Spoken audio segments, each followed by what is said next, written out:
एक दिवस नात कॉलेजला जाण्यासाठी घराच्या बाहेर जाऊ लागली. तेवढ्यात बाहेर बसलेल्या तिच्या आजोबाला तर काही राहवलं नाही. आजोबा म्हणाले, बाळा तू हे कसले कपडे घातलेत? त्यावेळेस नात म्हणाले, सगळे नियम का फक्त मुलीसाठीच असतात का?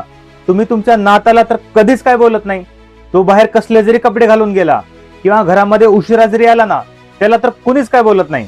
त्यावेळेस आजोबा हसून म्हणाले, ये बाळा इथे माझ्या बाजूला बस. आणि आजोबा म्हणाले, बाळा मला सांग, आपण लोखंडाला कुठे ठेवतो?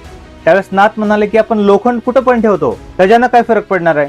आजोबा परत म्हणाले, आणि आपण सोन्याला कुठे ठेवतो? त्यावेळेस नात म्हणाली की सोनं हे खूप मौल्यवान असल्यामुळं आपण त्याला तिजोरीमध्ये एकदम सुरक्षित जागी ठेवतो. त्यावेळेस आजोबा म्हणाले, हाच तर सगळ्यात मोठा फरक आहे. लोखंड जर बाहेर असेल ना, त्याच्याकडे जास्त कोण लक्ष देत नाही, पण सोनं हे खूप मौल्यवान असल्यामुळं त्याला आपण सुरक्षित आणि जपून ठेवतो.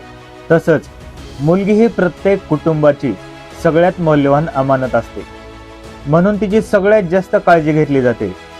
तिला रोखण्यासाठी नाही, तर तिच्या सुरक्षितेसाठी. त्यावेळेस नात शांत राहिली आणि काहीच न बोलता घरामध्ये निघून गेली. त्यावेळेस आजोबाला वाटलं, मी असं बोलल्यामुळे ती नाराज झाली असेल, पण थोड्याच वेळामध्ये तिने चांगले आणि नीटनेटके कपडे घालून घराच्या बाहेर आली आणि आजोबाला हसत म्हणाली, आत्ता मी कशी दिसते? त्यावेळेस आजोबा म्हणाले, आत्ता माझी नात एकदम परीसारखी दिसते. निष्कर्ष, जे लोक आपल्यावरती मनापासून प्रेम करतात ना, त्यांची रोखोक हे आपल्याला त्रास देण्यासाठी नसते, तर आपल्या सुरक्षितेसाठी आणि आपल्या भल्यासाठीच असते. मित्रांनो, तुम्हाला जर हा विचार आवडला असेल ना, तर व्हिडिओला नक्की लाईक करा, शेअर करा आणि असेच व्हिडिओ बघण्यासाठी सबस्क्राईब करा हर्ष विचार पेजला. थँक्यू.